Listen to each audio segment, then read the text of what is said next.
Progressive presents Married to Your Home. I'm disgusting. Oh, House, don't say that. You could live someplace so much better than me. That's not true. Oh, yeah? Look at these uneven stairs. Gross. House, you know I don't care. Ugh, and the squeaky door hinge.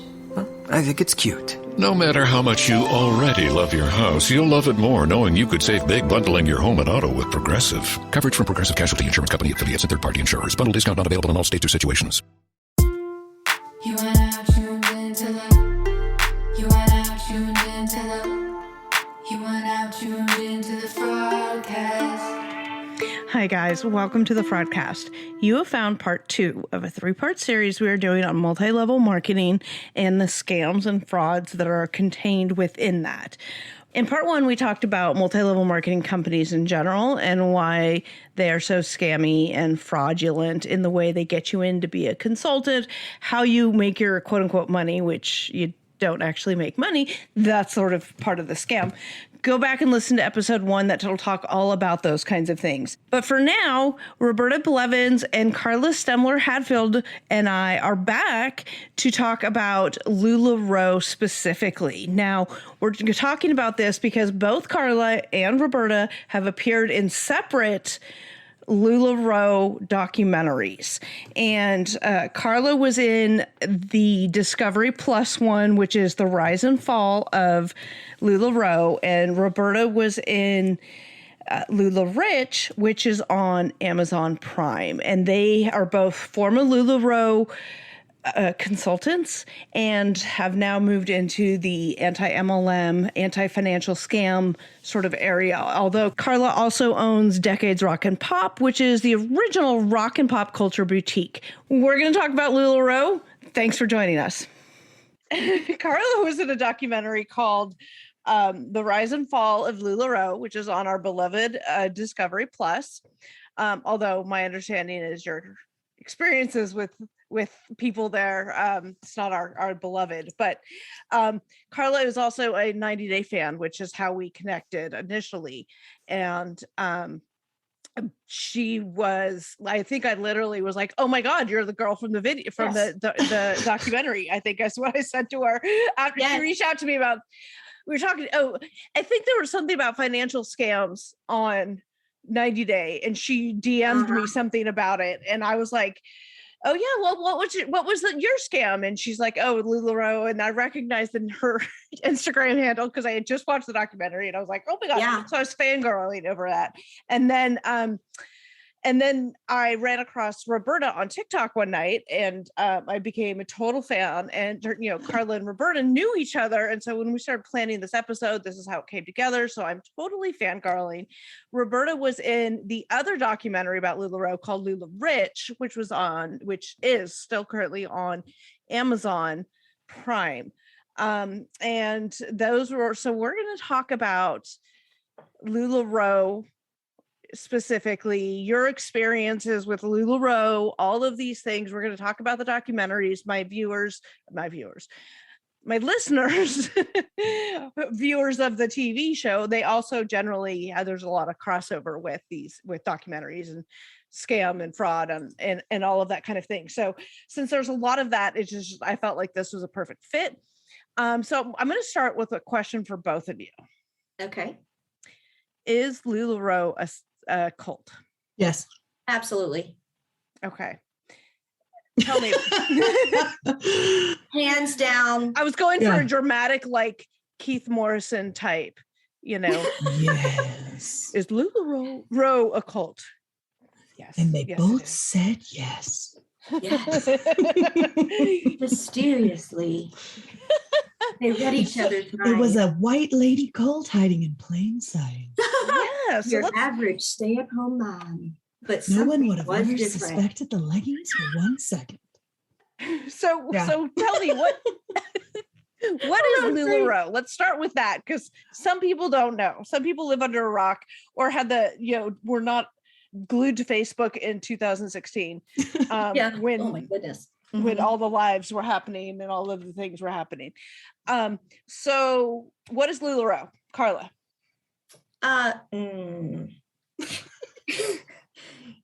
Oh, goodness. It's clothing.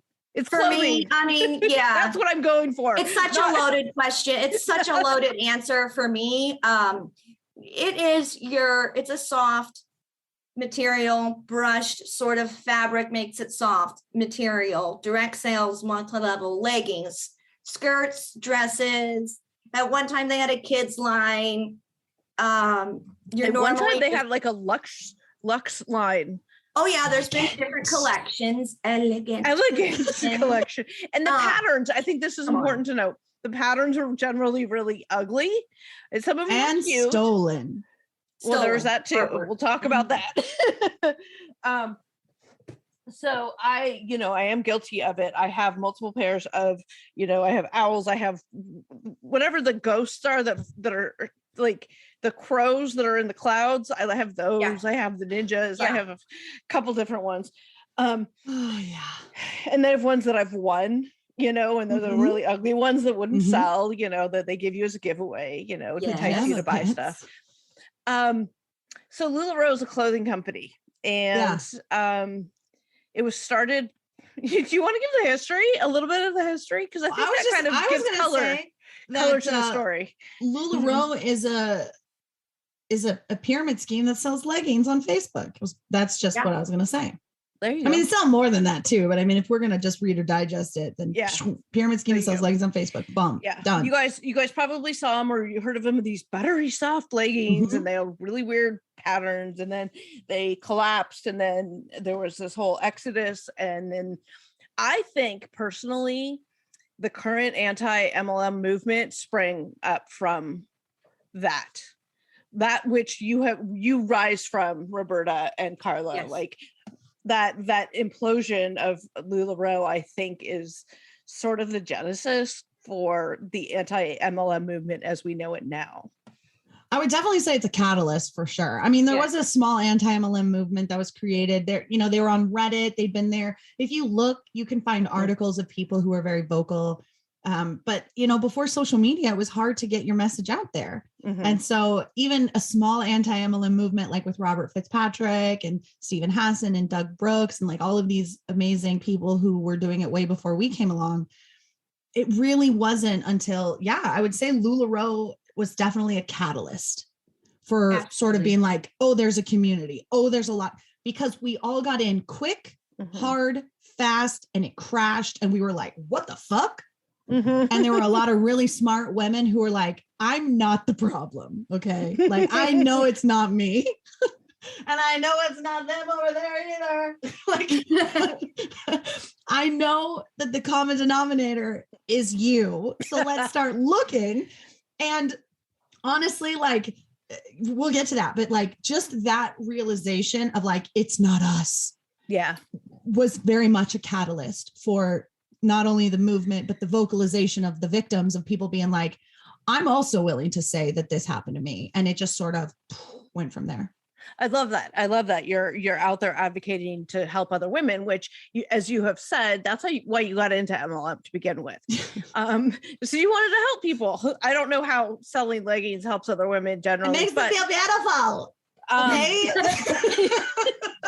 Let's start, Larry. Both of you are former LuLaRoe consultants, and then you also became disillusioned with the Reader's Digest version is then things happened. You woke up, you got smart, you realized what was happening, you got out, and you were part of that whole LuLaRoe collapse, which is part of why you guys have also just really interesting stories.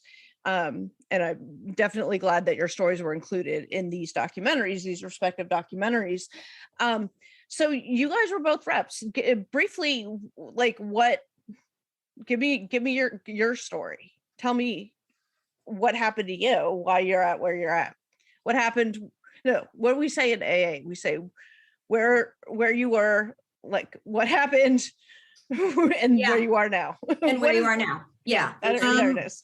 I was introduced to LuLaRoe in October of 2015, was groomed for roughly 6 months, and joined in March of 2016. What about you, Carla? I first found it fall of 15, candy corn leggings, I'll never forget. Started wearing it through that next spring. by around March, I wanted to join because I really liked all the themed kind of party event aspect of it all. Yeah. And at that time, it was such a fad, and there was a lot of things that were, some of the patterns were pretty themed. And for me, I thought they were pretty cute. And I think in the beginning they were. You know? Yeah, in the beginning they were. And I was dying inside for something creative at that point. And so then I was on the queue list. Back then they had a wait list of like 6 to 8 weeks. Yeah. And I joined in the middle of summer of 18, July. Or no, sorry, July of 16. Yeah. So very similar. You joined just a couple months after I did, but very similar timeline of discovering it around the same time, being groomed for that long period of like doing your unicorn hunting, which was something that if those highly sought after prints, it doesn't necessarily have to have a unicorn on it. It's just highly sought after. It's called a unicorn. And so people would hunt for them like, oh my God, I need that. They'd see it in a live sale and their dopamine was all kicked up and they were like, I gotta find it. And there's a lot of people with ADHD that sold LuLaRoe. I'm not going to lie. And they 100% manipulated dopamine and that FOMO and that impulsivity that those of us with ADHD struggle with. Well, you described me to a T. I was that person. And, I bought the leggings and I bought the Amelias and they had pockets and, it was the whole thing.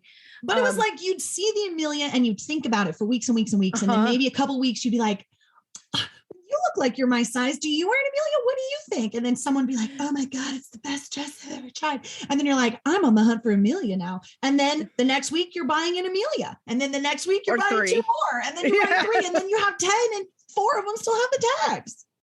This podcast is sponsored by BetterHelp. This month, BetterHelp Online Therapy wants to remind you that you matter just as much as everyone else does. And therapy is a great way to make sure that you show up for yourself. You guys, relationships take work, especially the one that is the most important, and that is your relationship with yourself. A lot of us are going to drop everything and anything to go help someone we care about. We'll go out of our way to treat other people well, but how often do we give ourselves that same treatment? Therapy has been instrumental for me, and especially over the last couple of years with pandemic and everything else going on, the ability to do therapy online on my phone, it's a game changer, you guys. BetterHelp is online therapy that offers video, phone, and even live chat sessions with your therapist. So you don't even have to be on camera if you don't want to. You can just text and type or talk, whatever is preferable for you. It's much more affordable than in-person therapy, and you can be matched with a therapist in under 48 hours. I love that I don't have to go someplace. I don't have to go to a place, put on real clothes and go to a place. Give it a try and see why over 2 million people have used BetterHelp Online Therapy. This podcast is sponsored by BetterHelp, and Fraudcast listeners get 10% off their first month at betterhelp.com/fraudcast. That's BetterHelp.com/fraudcast. 30 million women are impacted by weakened or thinning hair. If you're among them, know that you're not alone and that there is a solution that you can trust to deliver results. Thousands of women have taken back control of their hair with Nutrafol, with many users raving that the supplement not only transformed their hair, but restored their confidence too. Now, there are 2 targeted formulas for women that are clinically shown to improve hair growth and thickness with less shedding through all your stages of life. So ladies of a certain age, like myself, I personally take the balanced formula. One of the things that I love is that it's just like, it's all natural ingredients, but there's clinical proof that it works, and it's great. In a clinical study, 86% of women reported improved hair growth after 6 months.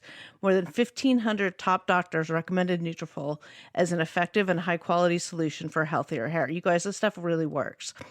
You can grow thicker, healthier hair and support our show by going to Nutrafol.com and entering the promo code FRAUDCAST to save $15 off your first month subscription. This is the best offer anywhere, and it's only available to U.S. customers for a limited time. Plus, you get free shipping on every order. Get $15 off at Nutrafol.com.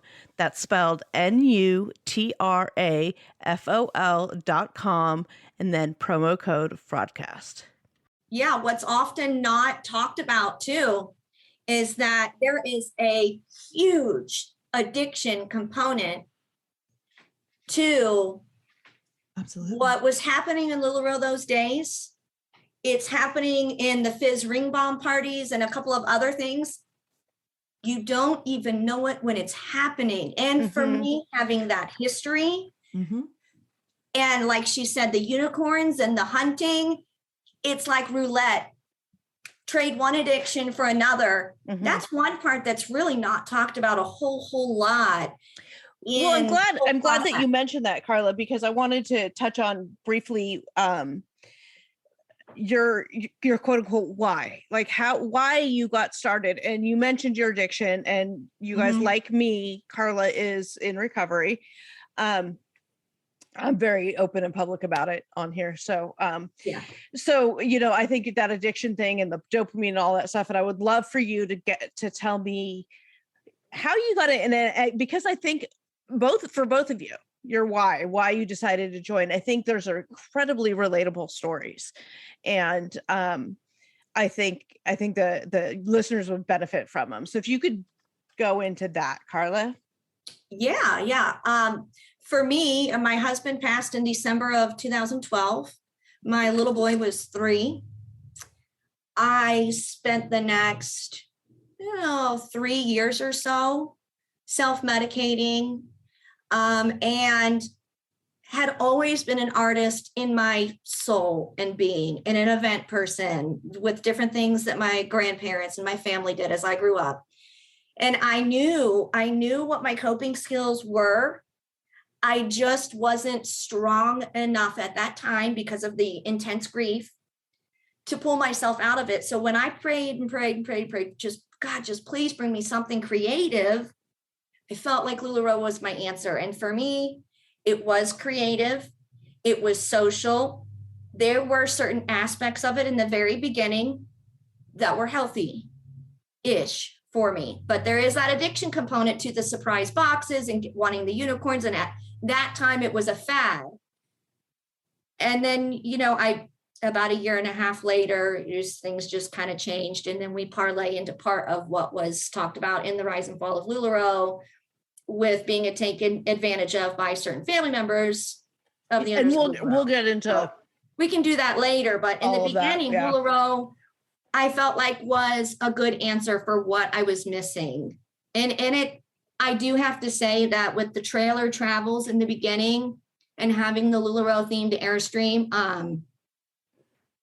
that was very good for me, because the second I came home from summer of 17, I realized I needed to leave. I needed to go and do something else. And about 5 months later, I moved home to Cincinnati. And that was probably the best thing that I ever done. So had I not joined LuLaRoe, I don't know that all of that would have happened. That's the only hashtag because of LuLaRoe. Yeah, hashtag because of LuLaRoe. So that's how I found it. And that's what my why was. It was something creative, and I needed something happy and colorful after my husband passed, and I needed something healthy and creative. Okay. And Roberta? I had vulnerability too. It's like the main component is vulnerability here. So my dad passed away in fall of 2013, and my coping mechanism was food. Because I've always been an emotional eater, and it just got to the point where I didn't like who I was. I was like smuggling a Snickers or like a Butterfinger on the way home from the grocery store, and then getting home and like eating a whole meal and like forcing it. I wasn't even hungry, but like I couldn't tell everyone that I ate a Snickers before dinner. So you just have to eat the whole dinner. And like I had this really, really horrible relationship with food, like very toxic, and like grew up in a family of very, very toxic diet culture. My mother was always on a diet. And there was a lot of comments like, no one will ever love a fat girl, and like, make sure you don't get too big, and you have to buy your dress from a tent maker, and just things like that was my family thinking they were being funny. But like, I very much internalized those. Again, ADHD, a lot of anxiety that was just hidden and and shown as like respect for authority when it was really just like crippling anxiety and just things like that in my life that I never really knew until I came out of a divorce and like started asking hard questions and doing that. But so all of this was already like stewing in this like big pot in my head, like just like so many things, like, and I ate all this food and then my family's like, ooh, and I saw a picture of me and I was like, ooh, and I fell for it. I fell for that toxic diet culture. And the first MLM that came knocking was my cousin. I love her. She moved out of state. And so we really didn't get to talk that much. And she was like, hey, I'm doing this thing. Do you want to come to this party? I was like, I don't know. Cause again, I was like, that seems like a scam. But she sent me, it works and it is a scam. And she sent me a wrap and she goes, just try it. Oh, it and works. I lost those stupid ass inches. I did. You know why? Because I drank a lot of water and I peed it all out and I wore it at night and I wore sweats and I woke up like soaking wet in sweat. Of course I lost inches. Like it's insane. So I took the pictures. I sucked it in. Full disclosure. Who doesn't suck it in the after photo? Everyone does. So I sucked it in. And my cousin's like, you look amazing. And then like started sharing all my pictures. And we go to this party. She has this party and all these people are buying things. And she was like, you know what? You could join and I could put all these sales under you. And then you would make X amount on commission, which of your own sales would cover the, which you would bought. Wait a minute. No. Of all the sales of the people in the party, right? Oh, got it. So if I joined, she would put all of the sales underneath me. And this again is my cousin. She's not being predatory. She doesn't realize she's being predatory. She's no longer in Networks either. And she understands now, but like, she didn't understand she was being predatory. She's like, if you do this, like what you were going to buy, you can actually get like the starter kit is actually cheaper.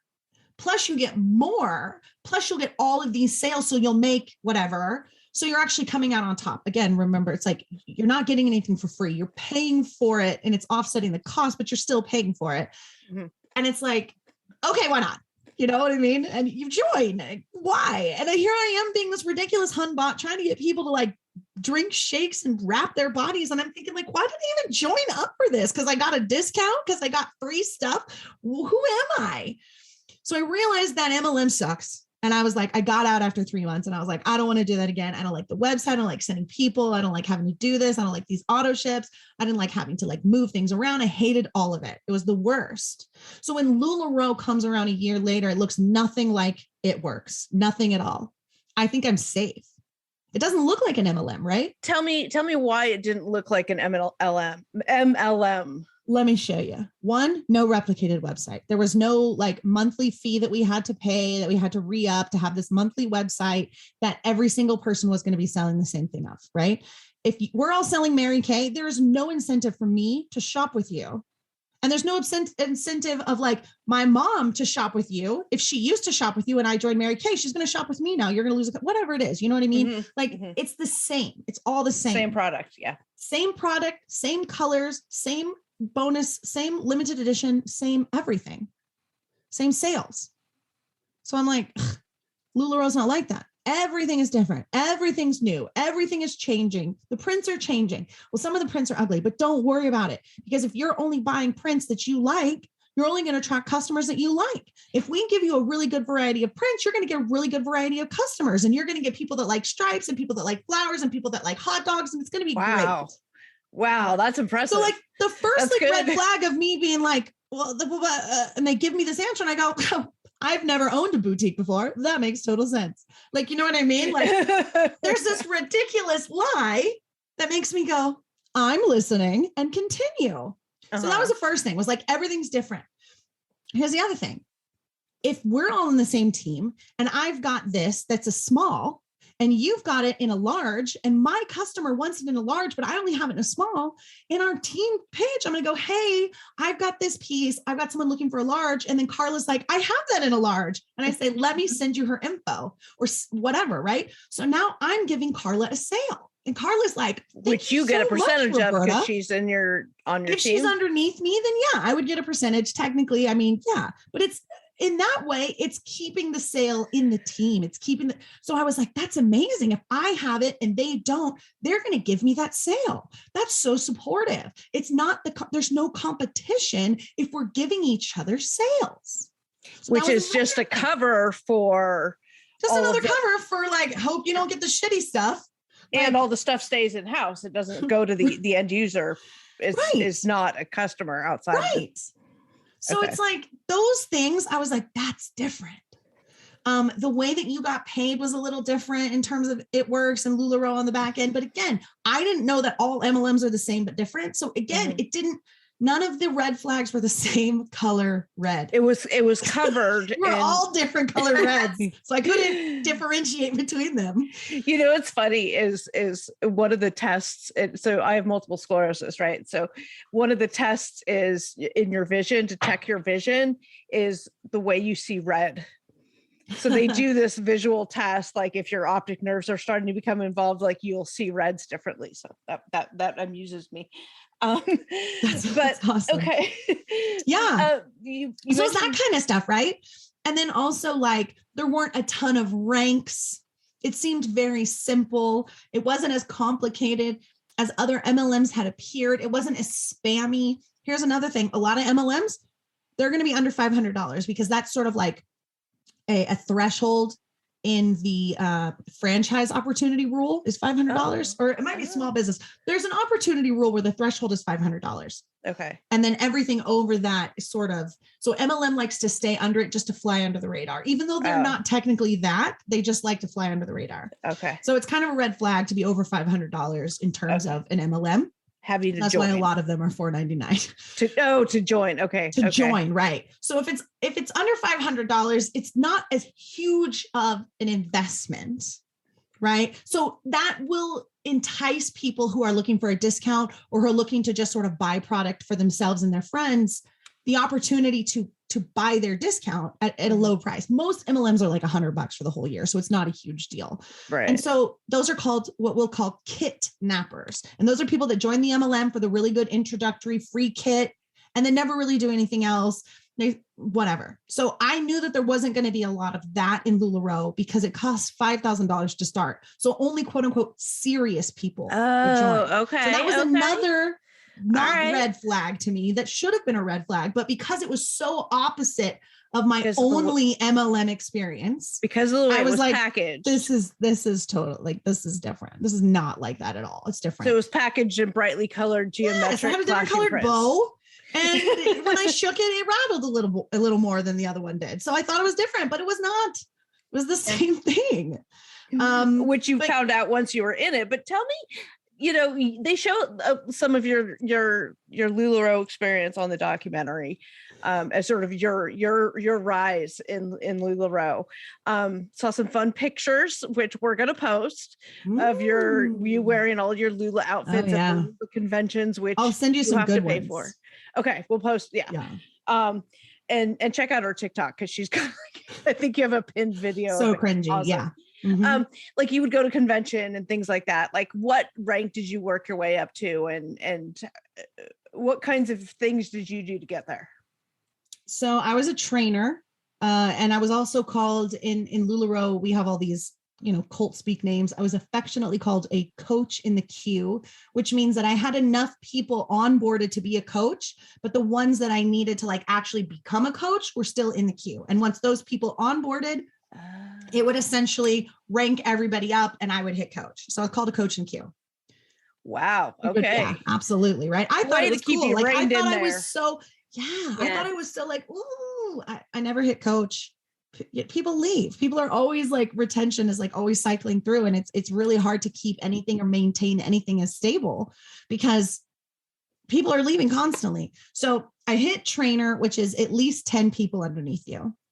In a specific way. There's specifics. We won't get into those ridiculous specifics, but at least 10 people underneath you that were onboarded.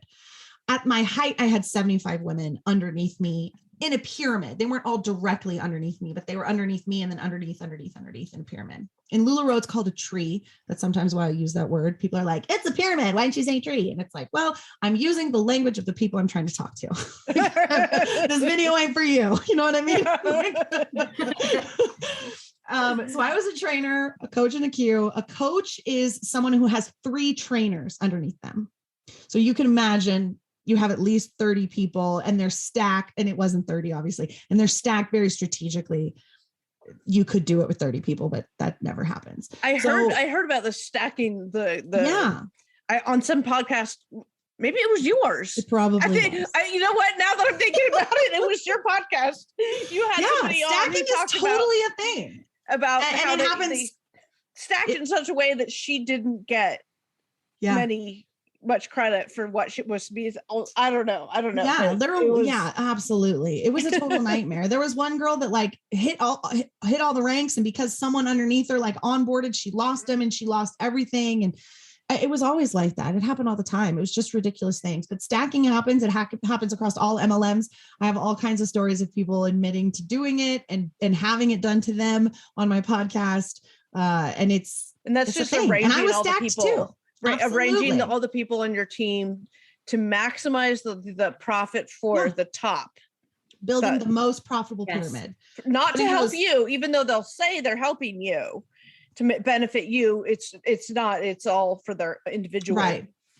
I won't call it wealth, but they're individual. Although, okay. So what? You had trainer and then coach, and then who is? And then the coach? top is mentor. And there's a new one now. I think Carla. I saw something in like it's like ambassador or something, but I don't think anybody's an ambassador. I think honestly, ambassador is a carrot to dangle all the mentors as something to keep maybe around. Strive for one day. Yeah, like you can make it. You're so close. But I don't think there are. And any how much ambassadors. sales do you have to do per month? It has nothing to do with sales. Your rank? No. At least I don't think it does. Okay. Maybe it does now, but no, it has to do interesting. See, that's another red flag, right? Because again, the PV in most MLMs, if you buy it or you sell it, it still counts as PV. If you buy it and put it in your own closet, if you buy it and you shove it in your garage or you sell it to whatever, it all still counts as a PV point. So it doesn't matter, right? So yes, they'll say it does matter for sales. Like you have to hit a certain PV to qualify to hit these things, because it's very much, you have to hit every single check mark to qualify each month. So they'll have a sales requirement, but again, there is no differentiation between selling it and buying it yourself. So the MLM will say, we do have a sales requirement, but the MLM Hunbot will say, but I can also just buy it for myself and buy my rank. Right. Okay. There's no differentiation. So do you know what I mean? You guys, let me tell you a little bit more about Care Of. Care Of is a subscription service that ships high-quality, personalized vitamins, supplements, and powders conveniently to your door every month. Vitamins and supplements are not a one-size-fits-all, which is why Care Of provides tailored guidance that evolves with you as your needs change. You take a short but in-depth quiz about your health goals and your lifestyle. You get personally tailored recommendations based on your answers. You can stick with what Care Of recommends or change up your pack at any time. What's really cool too is the personalized packs. These little personalized packs you get with your name on them and stuff are made from plant-based compostable film. And their products are made from good-for-you, clean ingredients that are backed by the latest science and research, so you can feel good about what you're putting in your body. I've been loving having Care Of because I get to change up my protein powders as I need to, or if I get bored of one flavor. And I get these, I've been turned on to these great hydration packs to help just like boost my hydration intake, because I'm so bad about making sure I'm drinking all the water that I need to drink. So having extra hydration has been really helpful, and I didn't know about them before Care Of. I mean, crazy, right? They recommended all of these great vitamins for me. They've been a great addition to my efforts to keep myself healthy. For 50% off your first Care Of order, go to takecareof.com and enter code Fraudcast50. That's 50% off your first Care Of order. Go to takecareof.com and enter code Fraudcast50. With Masterclass, you can learn from the world's best minds. Anytime, anywhere, and at your own pace. You can learn how to cook from Gordon Ramsay, or improve your competition mindset skills with Serena Williams. With over 100 classes from a range of world-class instructors, that little thing that you've always wanted to do is closer than you think. So I recently started taking this class on storytelling taught by LeVar Burton. Now, I took it because it's LeVar Burton and I would listen to him read from a dictionary if necessary, but I just love listening to him. And this class has been it's been really cool. You've got stuff about like the importance of oral storytelling. You've got performative storytelling. He's got all kinds of things in here, and it has been fascinating. I just love the variety of topics and instructors that I can choose from. There's so many, I don't even know what to choose next. So I highly recommend you check it out. Get unlimited access to every masterclass. And as a Fraudcast listener, you get 15% off an annual membership. Go to masterclass.com/fraudcast now. That's masterclass.com/fraudcast for 15% off masterclass. Well, what I was just trying to get at was basically like, how much did you end up having to just buy your rank? Like, luckily I didn't really have to buy I think I only did it like twice. And it was like, and it was just because I wasn't paying attention that month, because in LuLaRoe, you had to have a certain number. I think as a trainer, I had to have 175 pieces or something that I bought that month. And so as long as I was selling at least 175 pieces and replacing it, it was fine. And that's usually what happened before even the halfway through the month. I had hit that rank and it was never a problem because I was selling that much and replacing it and building my inventory or whatever. Because you always have to buy more inventory. Right, because you're always buying more inventory. But there was 1 or 2 times where I was just buying inventory as like, oh crap, we sold all these shirts, we got to replace them. And I wasn't actually counting toward near the end of the month. And I had placed a big order and I was like 5 pieces shy of like needing enough. And I was like, you motherfucker, because LuLaRoe required you to buy 33 pieces. You couldn't just buy 5 pieces. So I couldn't just buy the 5 you had a minimum of I had to buy 33 pieces. Yeah, Wow. I remember that. So yeah, so like if you only needed 5 shirts, you put the 5 shirts, and then you might just fill it with leggings because everybody wants leggings. But you have to then buy more than you need. You have to buy more than you They're need. forcing you to buy more inventory. Yeah. Okay. Carla. I don't know what it is now. It was 33, then it went to 30. It might have been 15 for a while. I don't know what it is anymore. Yeah, I remember a couple of times where they dropped it completely. Do you remember? Oh, like you could buy whatever you want, no minimums this week. Yeah, there wasn't a minimum cash this grab. month. We're doing you a favor, blah blah Yeah. blah. Oh, cash grab, yeah. Cash grab. Yeah, that did happen. Yeah, because quite a everybody few that times. can't afford a 33 item order is now going to purchase an order For 30 pieces. for however many they can afford if there's no Right. minimum. Yeah, Because Right. like having a minimum, LuLaRoe guarantees they're going to sell at least 33 pieces. And I'm telling you, even a box of 33 leggings came in a 2-pack. So like even a box of 66 leggings is going to run you like $500. So a bare That's minimum, a box is like insanity. $500 each time. yeah, and you don't know Your what's in minimum it. order was $500. Yeah, usually about on average. Depends. Wow, If you're that's buying insanity. leggings, it's going to be, there's different price points of things. Right, but that's if it's all basically expensive dresses, it's going to be way more. If it's all cheap shirts, you're like at $400 or $500 for a box. that's insanity. Yeah.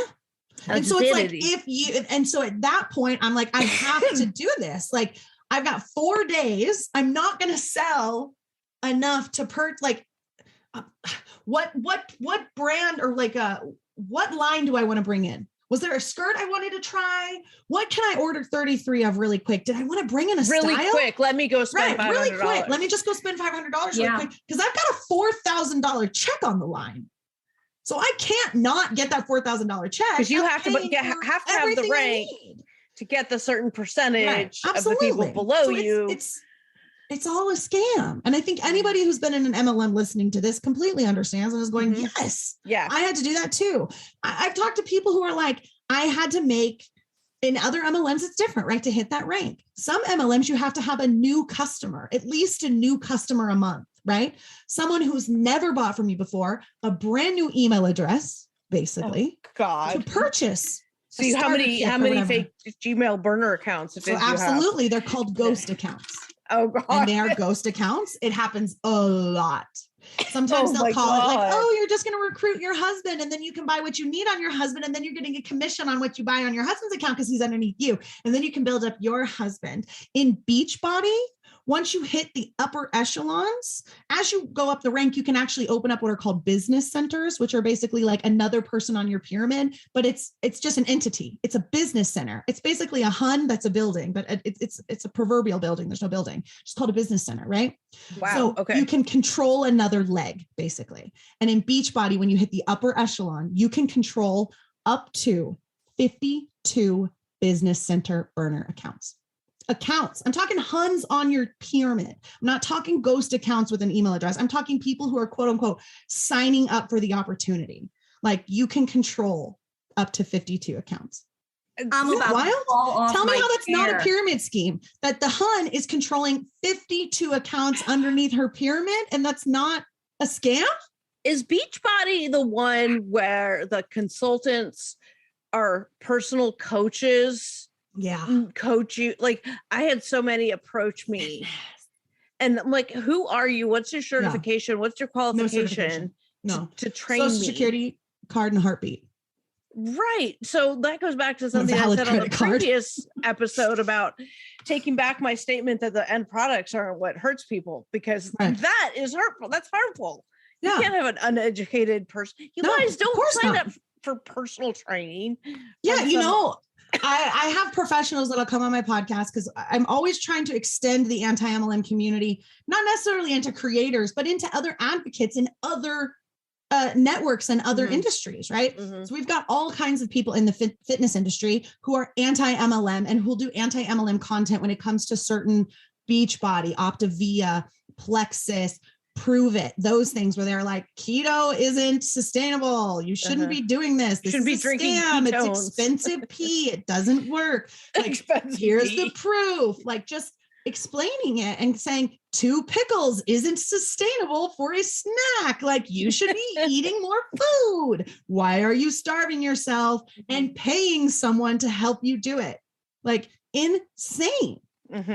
So we've got like all of these fitness influencers who are certified, registered, trained, educated, credentialed, people. Not just some hunbot who DMs you on need a coach, Instagram. I'll coach you, but I give you a lot of free content. You don't really need to pay for this unless you need the extra help, which I'll give you. And those are the kind of people that I want to show and share and showcase, because I want people to follow that person knowing that they will never get sucked into a pyramid scheme unknowingly at some point, right? Because there are so many problems with these big influencers on TikTok, especially getting targeted by these MLMs, getting bridge contracts, being like, bring your followers in, and getting all these special contracts to get to these higher points on the pyramid because they're basically free marketing. And then these people, we're going to use the example because this guy blocked me like 5 days into my TikTok journey, Scott D. Henry, who won the Construction Man reality show contest, whatever. There's a Construction Man reality show contest. And I'm not watching it. That's the real tragedy here. But he was a construction guy and he won. And his name's Scott D. Henry. And he's like, quote unquote, the nicest guy on TikTok. But if you ask me, that is not my experience. And he is a promoter for Prove It, the ketones. And there are so many people that have even come to me and said, I joined because I was a huge fan of his, and I joined his downline because I wanted to get closer to him. And literally he ghosted me the second I paid. Like, it was just, I got added to the group. He's not there. Like, there's no connection. I was completely ghosted. I don't even know what I'm doing. I lost $200 and I quit. Wow. And it's like, I don't want anybody that I recommend that to happen. You know what I mean? So these people already know MLMs are scams, and they're like, yeah, no, follow me. I will never suck you into one. This brings me to an interesting crossover of the 90-day world and MLMs. And I don't know what you're familiar with. Your eyes tell me you're not, but we did. So the Fraudcast, me and my regular co-host, Hannah Kawa, did an episode way early in our podcast life, because Tom Brooks is a character. He's a cast member on 90 Day. He was he's from England, and he presented himself as this rich person. He saw Darcy, and it's a mess. And there was this whole thing with him being a fraud. I have a hashtag Tom Brooks. Tom Brooks is a fraud. Is he related to Sam Schultz? No. He's the English Sam Schultz. No, I'm just kidding. There's a hashtag Tom Brooks is a fraud, because what was happening is he was posting all of these pictures on his Instagram, like private jets and these big fancy resorts and trips and all of these things, fancy dinners. And, you know, what started happening is people started reverse searching, reverse Googling those images and discovered that he was posting other people's pictures. So like lifestyle claims. Yes. Wow. Yes. All these lifestyle things. Right. So he was posting other people's private jets. Like, so what was happening is people were sending them all to me and I was posting them, the original picture and who posted it. And Tom's posting it as like, you know, luxury lifestyle, private jet, rich life, you know, that kind of thing. And we were showing that he was posting all these fraudulent pictures. It became a thing. My Instagram account blew up. That was back like when I hit like 20,000 followers. I was like, oh my God, blah, blah, blah. You know, that blew me up because it was a huge thing. And when he was done with the show, he joined this mushroom coffee company. Which I forget the name of it, but he was involved with that one. So what happened was we started diving in. We dove deep into that, and we did a whole episode on that MLM. And as part of that, Hanakawa went undercover as an interested person who wanted to sign up under Tom and got in on the phone calls. Like, she did this all over WhatsApp, and, you know, it was funny. So she got some of the spiel, right? Funny enough, after that, Tom never actually went through with selling the mushroom poop coffee. I don't know, whatever magic it was supposed to do, but he had gotten some other 90-day folks, Tanya and Sinjin had signed up under him. And they're not doing it either, but, you know, it was like, oh, we're going to do it. You know, Tom did it and all these people started signing up under. However, there are other people. Molly Hopkins, I love her, but she sells whatever the one is with the pink drink. Plexus. Plexus. Okay. Plexus. And then I know Danielle, who is my queen, Danielle Muhammad. She's my queen. I love her. Met her in person, had dinner with her. She sells it too. She sells Plexus too. And then, you know, like, I think there's a few other people that were doing that. And this isn't even the people who take like the boom bod and poop tea contracts to sell on Instagram, which is a big thing that the 90-day community does, if they're not on OnlyFans, that is. Because that's the trajectory that they mostly go. The pipeline. Yeah, I know, right? The 90-day to OnlyFans pipeline. Yeah. So, and then I know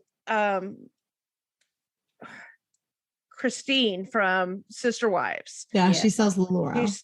She sells Plexus. Oh, she sells Plexus, yes. And Mary sells LuLaRoe. A couple of the daughters sell LuLaRoe. Yes. So, you know, here's our crossover, you guys. So that, you know, you use these big names, quote unquote, you know, Tom Brooks of 90 Day Fiance fame.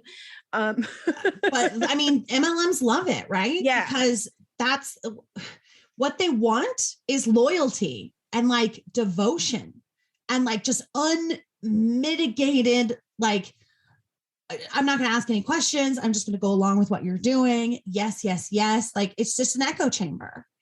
And so to get these influencers and these reality show stars to do this, it comes already with a built-in fandom like that, which is what you need in an MLM. And so they're taking that really like super duper fandom of the person, and they're just adding an MLM to it, and everybody following, well, most people following don't even see it. They're just like, oh my God, they love that. I love it now too. I need it. How much is it? I'll sell my kidneys.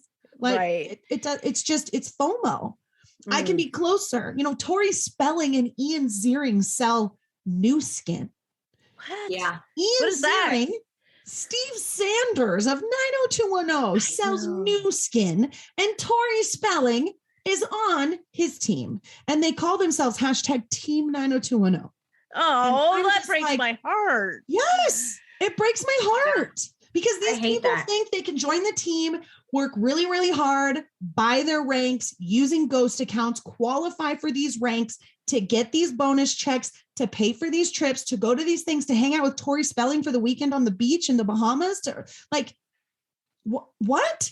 How much did that cost you? I bet a meet and greet or a cameo would have been way cheaper. Right. If that's your ultimate goal.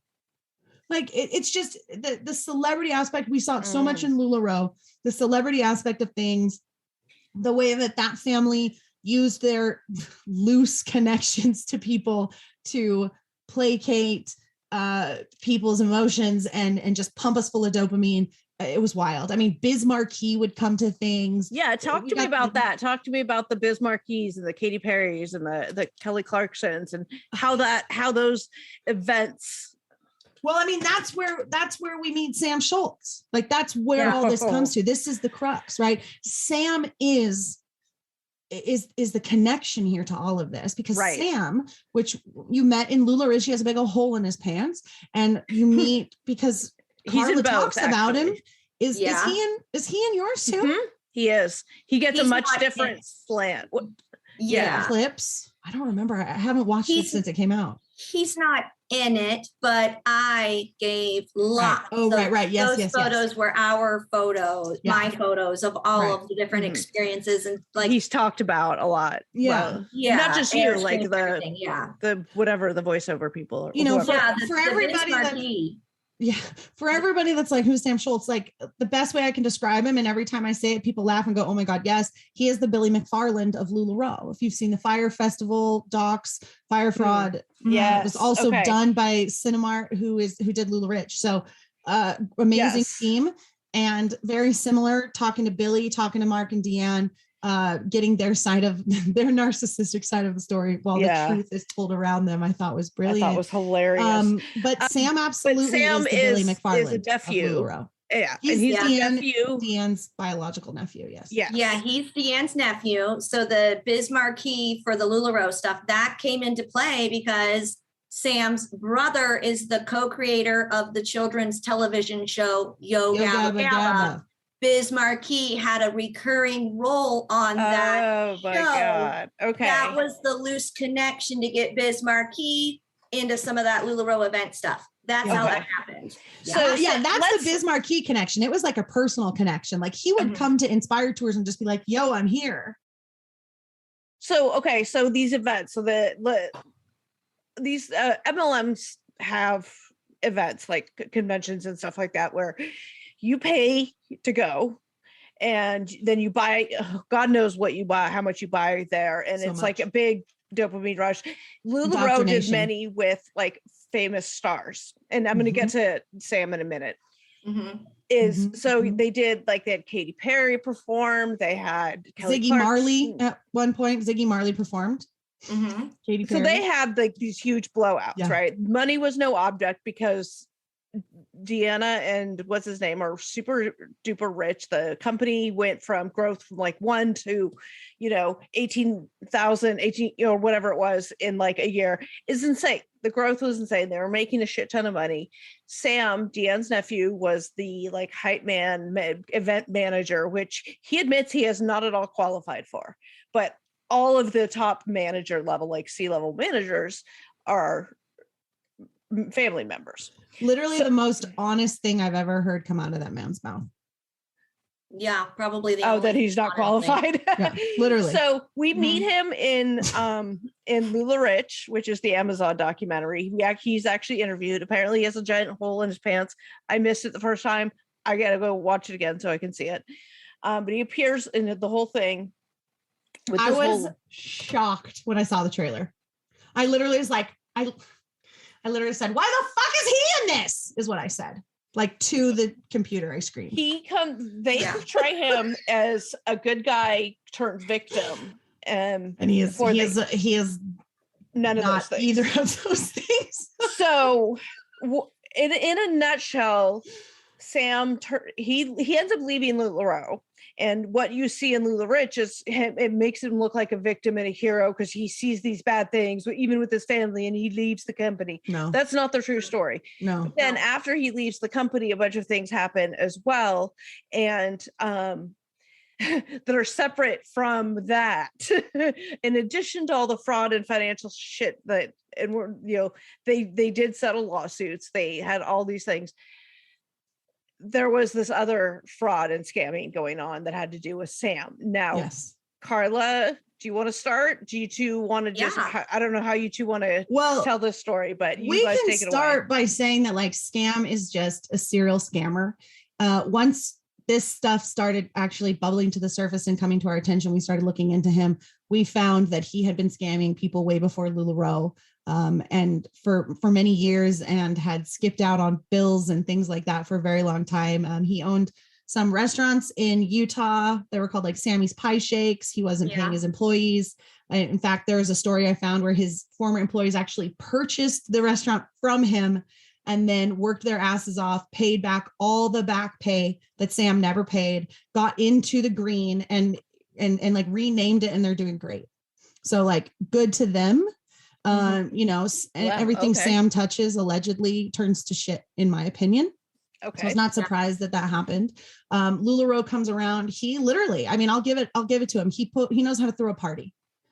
When you give a narcissist unchecked power and money, like, man, it is a fun ass time. I will tell you, those are some of the still to this day, some of the coolest parties I ever went to. I've been currently reacting to them on my YouTube channel. So there are some videos of that kind of stuff, but Sam was a subject the other night. And the events were great. They're super fun. Lots of great speakers, great entertainment, parties, events, the beach parties, even though they were literally mini fire fests, were fun in the moment. The water park is probably still to this day one of my favorite events. So he knew what he was doing in terms of throwing a party, but not like in terms of managing the execution of throwing a party. So everything was always a hot mess. Sam was in it for a long time. He decided, I don't remember. He decided he was going to become a consultant. Yes. In the end of 2016, was that LuLaRoe consultant? Yes. Okay. He was going to become a consultant. He was going to leave events. Was it 2017 maybe? I bought the trailer January of 17. So it was so it was 2016. Yeah, it was the end of 16. Actually, Sam is the reason why I was not involved in LuLaRoe. I spoke with them repeatedly, back and forth, told them my whole entire story, but swore to them I absolutely will not be involved in a project with him.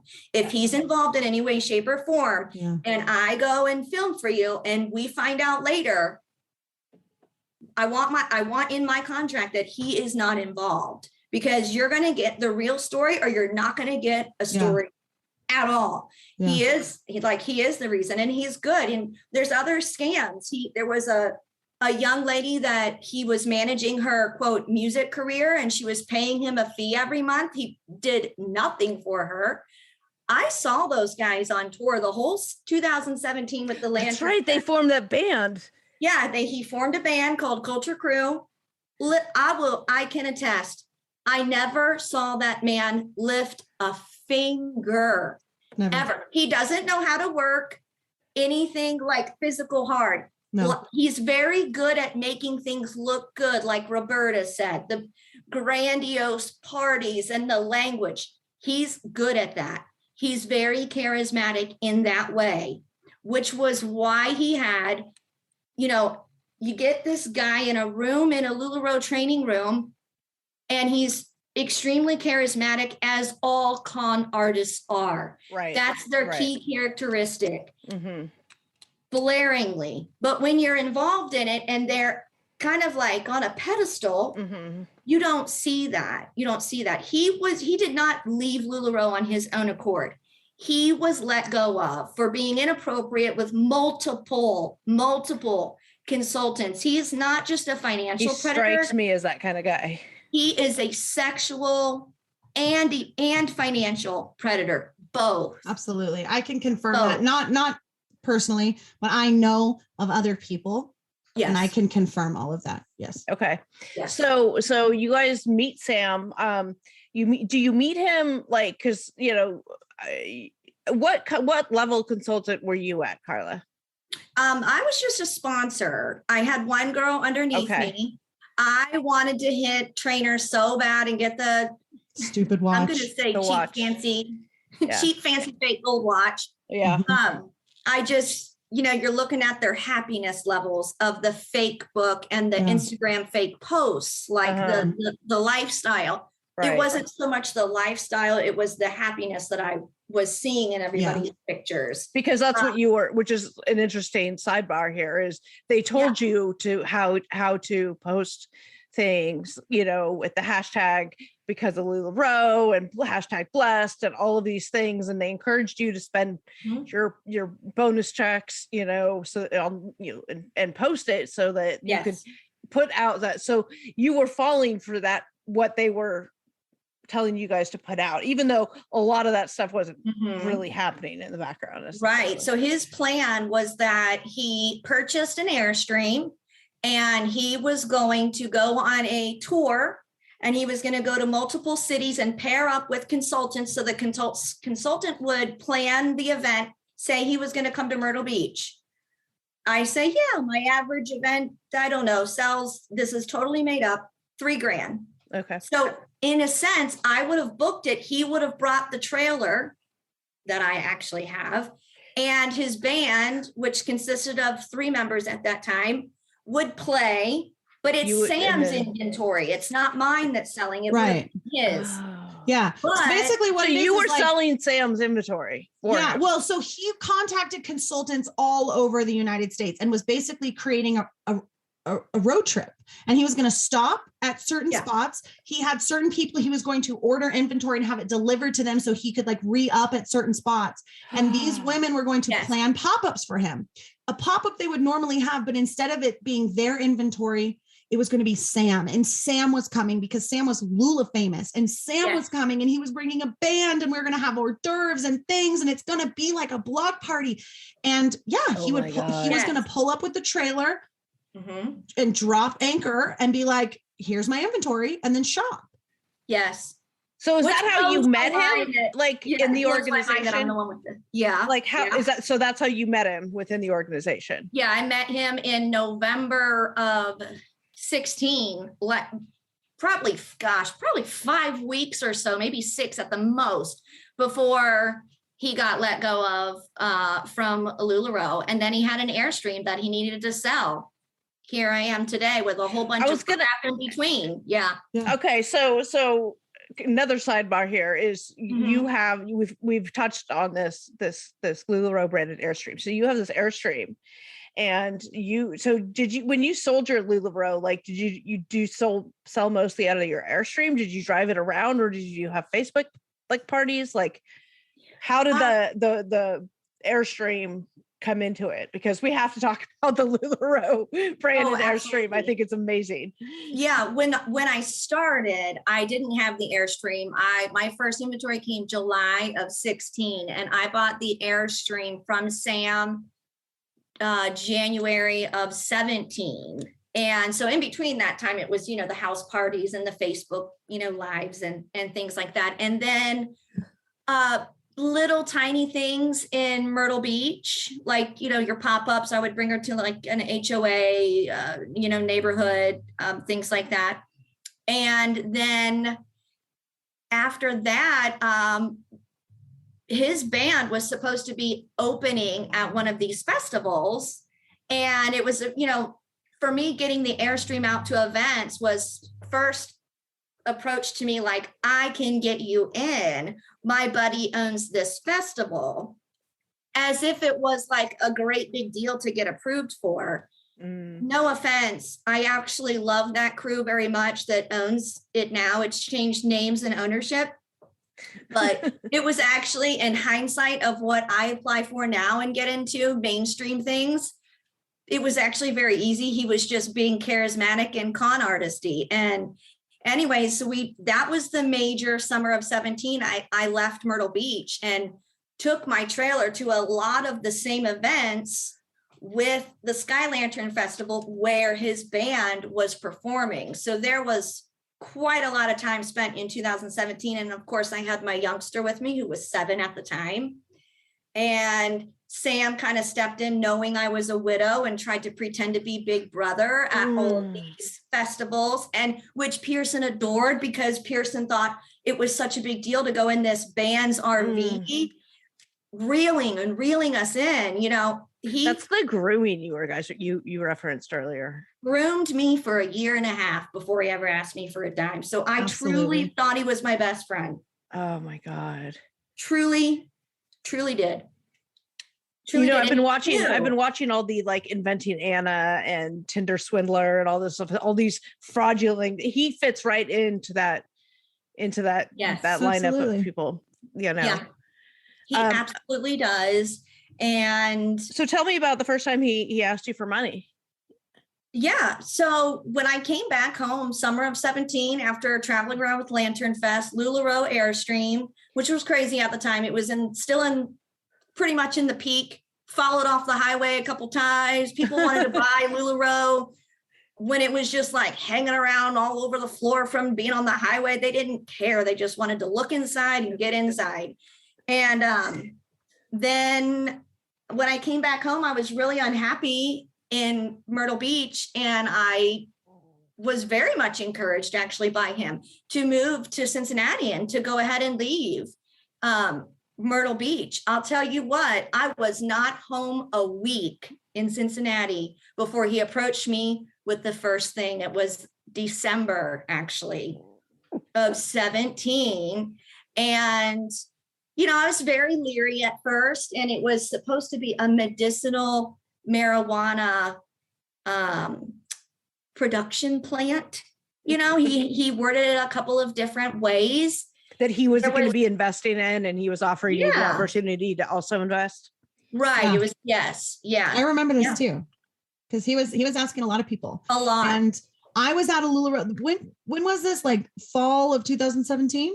Mm-hmm. Yeah. Mm-hmm. I was out of LuLaRoe. Were you out of LuLaRoe yet, or you're still in? Pretty much. I mean, I hadn't ordered. I think I was out. October was the last one. I was out and speaking out, but only like in our Facebook chats, in our Facebook group, really. And Sam, who had been fired from LuLaRoe, was already sort of feeling sort of burnt by the family. And when things would happen, and there's always like these little digs, he was like, ugh, like he was really feeling like an outsider, like he had been excommunicated, like we all had. Right. And so we all started to trust him. Sam is this guy. I started doing these. It was the very, very early of Life After MLM, before it was ever a podcast. And I would do these chats in the Facebook group, and they're on YouTube now. But there were these little interviews, and I did one with Sam, and it was the first one I ever did. But it was very much, it was Sam's control. He was like, this is what I want you to ask me about. These are the questions. Like, you can do other questions too, but like, these are the questions I really want you to talk about. I really want you to mention this. Like, I want to plug my band. And I said, we're not plugging you in this. Like, you're asking, we're talking about things. He said he was going to give us all the truth. Right. And we do this whole thing.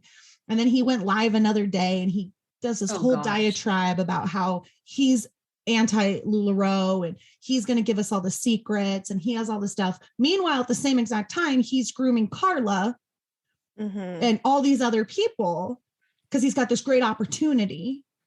And then on the backside, he's showing us like, yeah, down with LuLaRoe, like he's one of us. So he's creating this sort of environment of like, yeah, sure, I'll tell you the secrets. Yeah, sure, I'll tell you what happened with that person. Yeah, sure, I'll tell you why that person got fired. And on the back end, like, I just wanted to pop in and explain that and put everybody in that spot, because on the back end, he's messaging people, and he's being like, hey, I've got a really good opportunity. Right. And Carla is one of those people. And Courtney was also one of those people. And she talks about it in LuLaRich, and she came to me and she was like, look, and I was like, that's strange. Sam didn't message me about it. And then I'm thinking, why wouldn't Sam message me about it? Like, I know a lot about this, right? Why wouldn't Sam message me about this? And I was like, oh, because I know a lot about this. And I would know this is a scam instantly, because he's taking things across state lines. He's saying he's going to do it this way. And I know, because my I have family members that are in the legal side of it. I was like, I know the legality of this. Like, you can't do that. And I was asking them questions and they were like, that's a scam. And I was like, that's what I thought. And so I'm telling Courtney, like, that's a scam. She's sending the Google picture of the money. She's like, but he showed me the money. And I was like, that's just someone Google image reverse searched it. And they were like, it's literally off Google. It's like the first picture when you type in stack of money. Mm-hmm. And it was like, so some of us were on to him at this time and warning some people, but he's still out trying to prey on vulnerable people. All right, we're going to stop here. Our next episode, part 3 of this 3-part series, is one you don't want to miss. Now, we originally planned this as 2 episodes. We went into a 3rd episode because we just had so much to talk about, and there's just so much involved with this. Episode 3 is going to talk about how LuLaRoe and other multi-level marketing companies are cult-like, are cults, and some other just like lots of just sort of other fun stuff. We just had such a great time talking. There's so much to cover. So the rest of it is wrapped up in episode 3. Thanks for listening.